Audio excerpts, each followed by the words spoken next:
اس جماعت کے رکن رکین، عظیم الشان فرد، انسانوں کے عظیم رہنما، حضور نبی اکرم صلی اللہ علیہ وسلم کے رازدان، آپ کے مزاج شناس، نبوت کی بات کو سمجھنے کی صلاحیت رکھنے والے، علم نبوت سے انسانیت کو روشناس کرانے والے، وہ حضرت ابو بکر صدیق رضی اللہ تعالی عنہ ہیں۔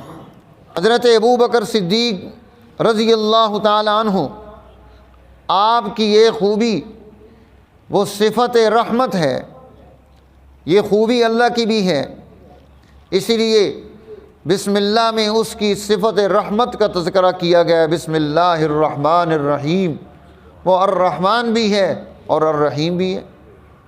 اور یہ صفت رحمت حضور نبی اکرم سرور دو عالم صلی اللہ علیہ وسلم کی خوبی بھی ہے کہ آپ رؤوف الرحیم بنا کر دنیا میں انسانوں کے لیے بھیجے گئے۔ اور اس صفت کا ایک عظیم حصہ حضرت ابو بکر صدیق رضی اللہ تعالیٰ عنہ کے حصے میں آتا ہے کہ اللہ کے حبیب فرما رہے ہیں ارحم امتی بامتی ابو بکر، میری امت کا سب سے رحم دل انسان ابو بکر ہے۔ رحماء بینہم، آپس میں رحم دلی کی شان تو تمام صحابہ کی ہے، وہ رحماء ہیں، یہ ارحم ہیں، سب سے زیادہ رحم کرنے والے۔ اب اس جذبہ رحمت کا تقاضا ابو بکر صدیق کی پوری زندگی میں ہمیں نظر آتا ہے۔ آپ غلاموں کے لیے رحمت بن کر ان کے مسئلے حل کر کے انہیں آزادیاں دلا رہے۔ حضور نبی اکرم سرور دو عالم صلی اللہ علیہ وسلم نے پوچھا کہ آج کوئی ہے جس نے غلام آزاد کیا ہو؟ جماعت صحابہ میں حضرت ابو بکر صدیق کھڑے ہوئے، ہاں میں نے غلام آزاد کیا ہے۔ ہر جمعے کا معمول ہے، اللہ کی مخلوق کو آزادی دلا رہے، آزاد کر کے انہیں چھوڑ رہے ہیں کہ جاؤ اپنی زندگی آزادی کے ساتھ گزارو۔ حضرت ابو بکر صدیق کی یہ صفت رحمت ہے، اس نے ان غلاموں کے لیے سہولت پیدا کر دی۔ آپ بچوں کے لیے رحمت ہیں۔ ابو بکر جب باہر نکلتے تو تمام بچے ابو بکر کے ارد گرد ہیں، کوئی کندھوں پر چڑھا ہوا ہے، کوئی پیٹ پر بیٹھا ہوا ہے، کسی نے ٹانگ پکڑی ہوئی ہے، گھسٹ رہا ہے ساتھ، ابا بھیا میرے ابا آ گئے، میرے ابا آ گئے، ہر ایک کی زبان پر یہ ہے رحمت۔ ان بچوں کی ضرورتوں کو پورا کرنا، دوسروں کے بچوں کی ضرورتوں کو پورا کرنا، یہ ابو بکر صدیق کی خوبی ہے۔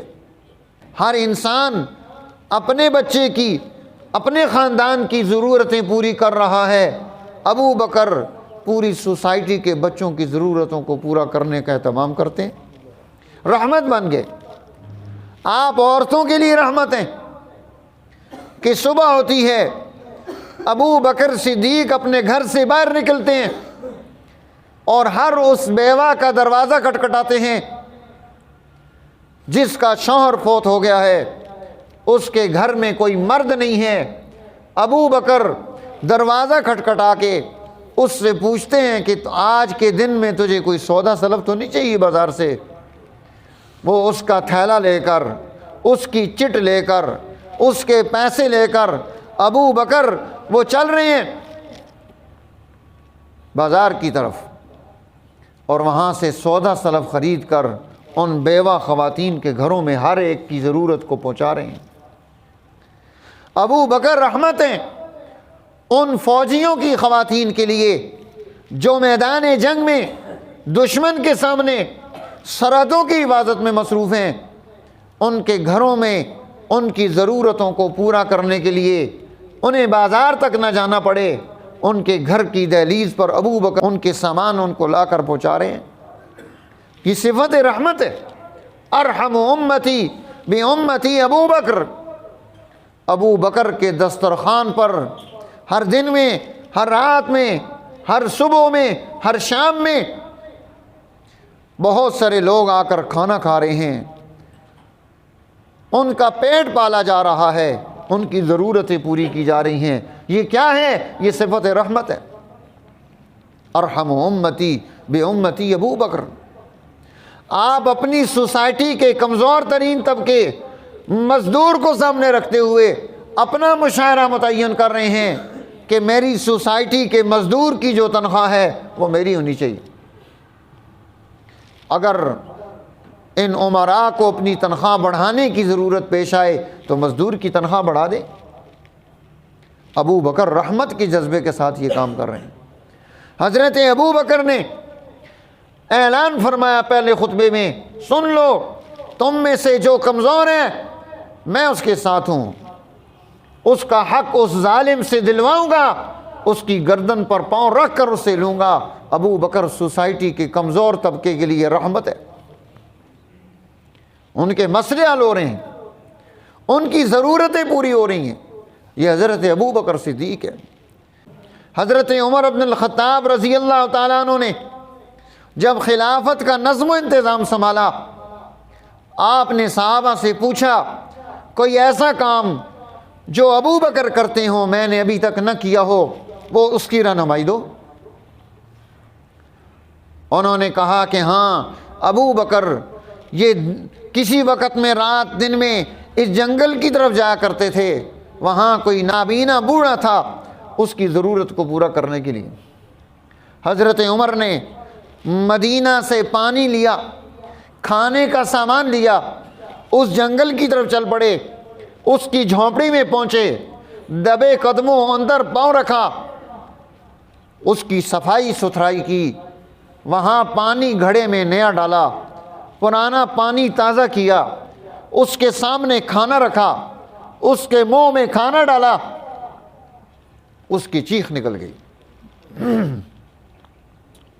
حضرت عمر نے فرمایا کہ تو چیخا کیوں ہے؟ میں بولا نہیں، میں نے قدم تیز نہیں رکھا، تو کیوں چیخا ہے؟ کہا پہلا کہاں ہے؟ کہ تجھے کیسے پتہ چلا کہ میں دوسرا ہوں، وہ پہلا تھا؟ وہ بوڑھا کہتا ہے کہ میرے منہ میں دانت نہیں ہیں، وہ لقمہ پہلے اپنے منہ میں ڈالتا تھا، اس لقمے کو چباتا تھا، اسے گرینڈ کرتا تھا، اسے نرم کر کے پھر میرے منہ میں ڈالتا تھا، تو نے لقمہ میرے منہ میں ڈال دیے، میں اسے کیسے چبا سکتا ہوں؟ ارحم امتی بامتی ابو بکر سوسائٹی کے ہر طبقے کے لیے، اپنے شہر میں رہتا ہے تو اس کے لیے، شہر سے باہر کسی بادیہ میں، کسی گاؤں میں، جنگل میں رہتا ہے تو اس کے لیے ابو بکر رحمت ہے۔ میرے دوستو، آج ابو بکر کا نام لینے والا، اس کے اندر جذبہ رحمت کتنا ہے؟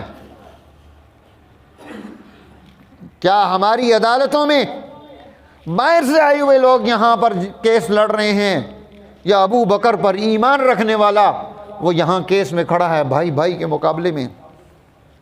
کہاں ہے جذبہ رحمت؟ اپنی سوسائٹی کو دیکھیے، ابو بکر پر ایمان رکھنے والا اپنے گھر سے کوڑا کرکٹ اٹھا کر دوسرے کے گھر کے سامنے پھینک دیتا ہے، یہ جذبہ رحمت ہے۔ اپنے گھر کی گندگی سے دوسرے کو آلودہ کر رہا ہے، کیا جذبہ رحمت ہے؟ جو آدمی سوسائٹی میں جہاں بھی اسے موقع ملتا ہے وہ دھوکہ باز ہے، فراڈ کرتا ہے، چکر کے ساتھ زندگی گزار رہا ہے، دو نمبری گھر سے شروع ہوتی ہے۔ اور کوئی آدمی جس کو کہیں کوئی مزدوری ملی ہے، تنخواہ لے کر کام نہیں کرتا، ابو بکر تو مفت میں ساروں کے مسئلے حل کر رہا ہے، تنخواہ لے کر بھی یہ کام کرنے کے لیے تیار نہیں، یہ کہتا ہے کہ بغیر محنت کے سارا پیسہ میرے پاس آ جائے، مجھے ہاتھ نہ ہلانا پڑے، مجھے کسی کا تعاون نہ کرنا پڑے، مجھے کسی سوسائٹی میں کوئی اچھا کام نہ کرنا پڑے۔ ہم میں سے ہر ایک اس سوسائٹی میں رہتا ہے، میرے دوستو المیہ ہے ہمارا، سوسائٹی میں ایک فرد بھی ایسا نہیں ملتا کہ جو ایمانداری سے اپنا کام کر رہا ہو۔ بے ایمانی سے کام کرنا ہم نے اپنا وتیرہ بنا لیا، اور پھر ابو بکر کا نام لیتے ہیں۔ وہ لوگ جنہوں نے اس جذبہ رحمت کے تحت سوسائٹی بنائی، اس سوسائٹی کے ہر فرد میں خوبی پیدا کی۔ یہ جذبہ رحمت ابو بکر کا اکیلا حصہ نہیں، یہ اس امت کے ہر فرد کا ہے۔ اللہ نے جس کے اندر یہاں دل رکھا ہے، اس کے اندر جذبہ رحمت ہونا چاہیے، اسے تڑپنا چاہیے اپنی سوسائٹی کے لیے، اسے غور کرنا چاہیے اپنی سوسائٹی کے لیے وہ کیا کر رہا ہے۔ تو میرے دوستو، جب ہمیں کوئی کام ملتا ہے ہمیں اس وقت پتہ چلتا ہے کہ ہمارے اندر اس سوسائٹی کو چلانے کے لیے رحمت کا جذبہ کتنا ہے۔ ہم ایمانداری سے کر رہے ہیں یا بددیانتی سے کر رہے ہیں۔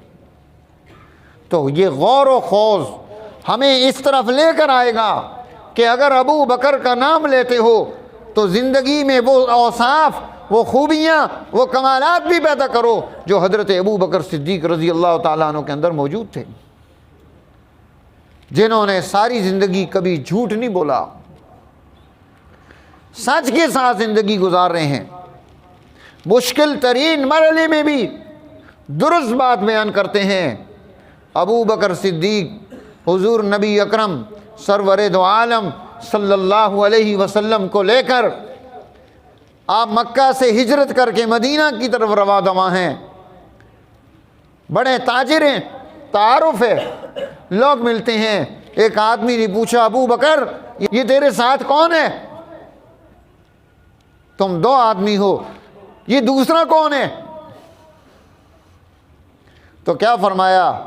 رجل، یہ ایسا شخص ہے جو مجھے ہدایت کا راستہ بتلا رہا ہے، جو میرے لیے صراط مستقیم کے راستے کو متعین کر کے مجھے لے جا رہا ہے۔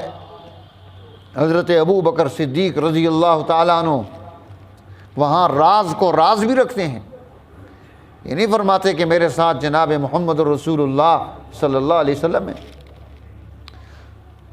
لیکن درست رائے اور صحیح بات بیان کر رہے ہیں وہاں پر بھی، جہاں دشمن تلاش میں ہے، جہاں طاق میں ہے، جہاں 100 اونٹ وہ سر کی قیمت لگی ہوئی ہے، حضرت ابو بکر صدیق جھوٹ نہیں بولتے وہاں پر بھی۔ تو میرے دوستو، آج ابو بکر کا نام لینے والا جھوٹ بولے، ابو بکر کا نام لینے والا ظالم ہو، ابو بکر کا نام لینے والا سوسائٹی کے کمزور طبقوں کے حقوق چھین لے، یہ کیسا نام لینے والا ہے؟ یہ کیسی محبت ہے، کیسی فدائیت ہے؟ تو یہ چیز سمجھنے کی ہے۔ جب تک ہم عملی طور پر پریکٹیکلی اپنی زندگی کی یہ بنیاد نہیں پیدا کریں گے، ہم نتائج حاصل نہیں کر سکتے۔ اس لیے یہ جذبہ رحمت یہ ہر ایک کے اندر آئے۔ فرمایا ارحموا من فی الارض، جو زمین میں رہتے ہیں ان پر تم رحم کرو، یرحمکم من فی السماء، وہ آسمان والا تم پر رحمتیں نازل کرے گا۔ جب تم زمین والوں پر رحم نہیں کرو گے تو آسمان والا اپنی رحمتیں تم سے کھینچ لے گا۔ تو آج ضرورت ہے اس بات کی کہ حضرت ابو بکر صدیق رضی اللہ تعالی عنہ کی اس خوبی کو، رحمت کی اس خوبی کو، کہ آپ امت کے لیے رحمت بن کر، ہدایت بن کر انسانیت کے لیے آپ نے کردار ادا کیا ہے، یہ خوبی یہ میرے اندر بھی پیدا ہو جائے اور آپ کے اندر بھی پیدا ہو جائے، اور ہم اپنی زندگی میں، اپنے معمول میں ان چیزوں کو لے کر آئیں۔ ہم جب گھر سے نکلیں یہ جذبہ رحمت ساتھ لے کر نکلیں، ہم اپنی گلی میں اس جذبہ رحمت کے ساتھ چل رہے ہوں، ہم اپنے محلے میں اس جذبہ رحمت کے ساتھ چل رہے ہوں، ہم اپنے خاندان کو اس جذبہ رحمت کے ساتھ چلا رہے ہوں۔ اور جب ہم یہ کر لیں گے تو پھر سوسائٹی میں ایک تبدیلی پیدا ہوگی۔ اور اگر ہم صرف سن کر، یہاں سے ایک کان میں ڈال کر دوسرے کان سے نکال کر چلے جائیں، سوسائٹی میں اپنی رائے اور مرضی سے زندگی گزار رہے ہوں، سب جھوٹ سچ چل رہا ہو، تو پھر اس کا مطلب ہے کہ ہم نے کوئی نتیجہ حاصل نہیں کرنا۔ اس لیے 75 سال ہمارے ایسے گزر گئے کہ ہم سنی کر رہے ہیں۔ یہود نے بھی یہی کیا تھا، اللہ نے کہا سن لیا، کہنے لگے ہاں سن لیا، پہلے سنتے نہیں تھے، جب پہاڑ ان کے سر پر لا کر اللہ نے رکھا کہ اب نہیں سنو گے تو اس پہاڑ کو تمہارے اوپر پھینک کر کچل دوں گا، سن لیا؟ کہاں سن لیا؟ جب پہاڑ ہٹ گیا تو کہنے لگے عصینا، سمینا، سن تو لیا تھا، وعصینا، لیکن مرضی اپنی کریں گے، تیری نافرمانی کریں گے۔ آج مسلمان بھی سنتا سب کچھ ہے لیکن مرضی اپنی کرتا ہے۔ صحابہ کی، اہل البیت کی، حضور نبی اکرم صلی اللہ علیہ وسلم کی، قرآن حکیم کی، اللہ کی ذات کی طرف سے ملنے والی یہ جو علم ہے اس کی، اس نے قدر نہیں کی۔ وما قدر اللہ حق قدری، نہ اللہ کا حق ادا کیا، اس کی قدر کی، نہ اللہ کے نبی کا حق ادا کیا، اس کی قدر، صحابہ کا حق ادا کیا، اس کی قدر کی، نہ جماعت اہل بیت کا حق ادا کیا، اس کی قدر کی۔ تو یہ سمجھنا ہے ہم نے حضرت ابو بکر صدیق رضی اللہ تعالیٰ عنہ بڑا عظیم اسوہ، نمونہ زندگی کا چھوڑ کر ہمارے لیے گئے۔ اگر ہم اس اسوے اور نمونے پر چلیں ہم اپنی سوسائٹی کو بہترین سوسائٹی بنا سکتے ہیں۔ اللہ تعالیٰ مجھے اور آپ کو اس کی توفیق عطا فرمائے۔ وآخر دعوانا الحمدللہ رب العالمین۔